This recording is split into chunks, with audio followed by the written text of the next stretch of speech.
There you go. Hey everyone, Judson here for State of the Snowpack. It is New Year's Eve on December 31st, 2022. Happy New Year's, everyone. This may not get out tonight on New Year's. It might get out on the 2nd just due to time constraints and editing and all that. But I don't expect a lot of change to occur in the next few days, right? It's looking like the weather is pretty steady. Things are developing slowly. So we're up here on Evening Ridge right now, and we're on what's called East Peak or First Peak. We're at 1,915 meters on a west aspect. This is the final day of our AST2. We've done quite a bit of digging over the last few days and getting a pretty good idea on what's going on with the snowpack. We've been to Kootenay Pass, we've been around Whitewater and 5 Mile, around Hummingbird Pass area, collected quite a bit of obs and done quite a bit of tests. So it's been a while since I've done one of these. Right now the hazard is considerable, moderate. And that's a change from previous where it was high, high, high. And one of the reasons for that is we got a nice storm here. So this storm, this layer right here, this is the Boxing Day layer. So this is what happened on Boxing Day. And if anyone tried to go skiing on Boxing Day, what was it like out there? It was crap. It was crap because it was raining and it was freezing rain. It was all kinds of junk, and it made this crust. This is a really prominent crust, and it's very visible, and you'll notice it anytime you're touring.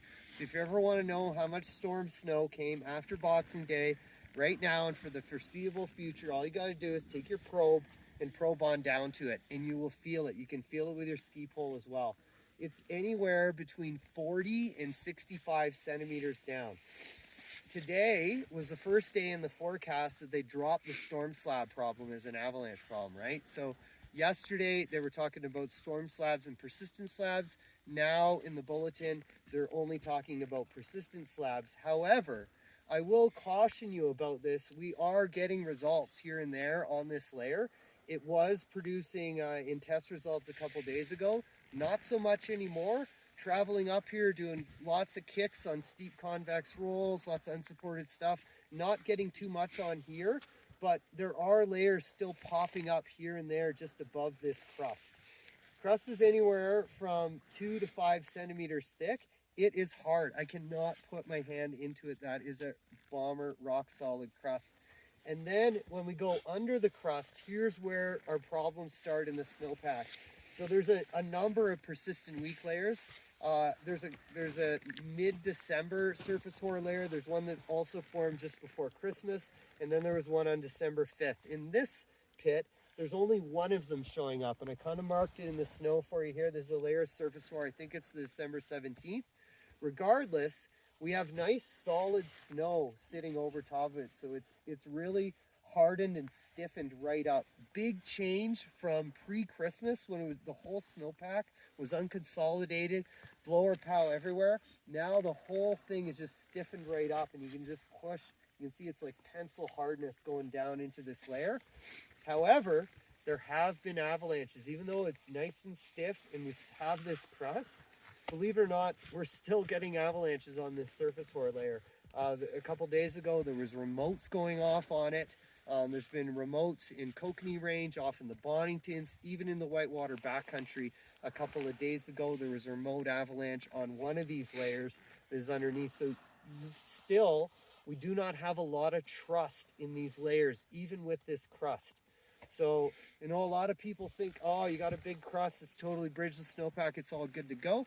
That is obviously not the case because we are still seeing avalanche activity. Now, what's going to happen is it's getting harder and harder to trigger these layers, so the issues are less apparent, right? So you're not seeing the evidence as much, but it's still there. So then it gets stiffer and stiffer. Down here we have our, I call it the mid-November interface. There is a crust. On top of the crust, we have these loose facets. So these facets, these nice loose grains, sugar, snow sitting there. That's a problem sitting on top of this crust. And on top of the facets is a layer of surface hoar. So this, in this pit here, we dug down, and when we did our compression test, it failed as a sudden collapse. It just went boom, and you could hear it. And this is the layer we were talking about before Christmas. This is the one when everyone was getting all the whooping and the cracking. It was this layer that was failing on them. Now you don't only have this, but you have a couple other layers on top of it that are also an issue. Haven't heard too much whooping lately, but there has been avalanches. So, I mean, and there has been whooping reported occasionally. It's not like what it was pre-Christmas. And then once we get down below, the lower snowpack is just more facets right to the ground. Of interest, I have found in places on top of this crust where this surface hoar, this November 17th surface hoar layer is, we have found depth hoar. So that is a troubling thing. Depth hoar is a really bad crystal. It's a large crystal grain. It's one of the most volatile ones, and it can result in massive avalanches. The big concern that we have here is if one of these layers, or even this, comes down and steps on down into these deeper layers. This one's down 135 centimeters, in some places 150, 160. And if you get one of these going, and it steps down, it's going to result in a massive avalanche. So December 31st is the anniversary of the big avalanche that happened on Whalesback last year. That was the biggest incident in close call in the whitewater backcountry that I've ever been around. It was a size 3.5. And what's interesting is that this snowpack structure is looking eerily similar to what it was last year. Now, I'm not seeing a lot of people stepping out into bigger terrain, which is great. A lot of them are heeding the warnings. It wasn't happening last year. Hopefully everyone's learned their lesson. And so what we're really cautioning right now is those areas that are thin snowpack areas that go to fat, areas like Whalesback, the front face of East Peak, staying away from those wind-scoured areas where you could trigger one of these lower persistent weak layers in the snowpack. You really could trigger this in a fat area as well. It's just a little bit less likely, okay?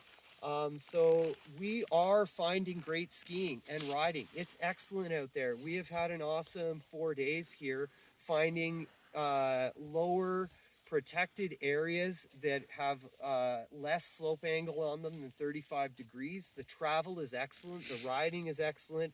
There's no need to be stepping out into huge terrain and pushing it over the next little while. So let's all keep everything tight out there. Let's have an awesome New Year's, a safe one, and we'll see you in the new year. Happy New Year, everybody! Yeah! AST2, Backcountry Guides!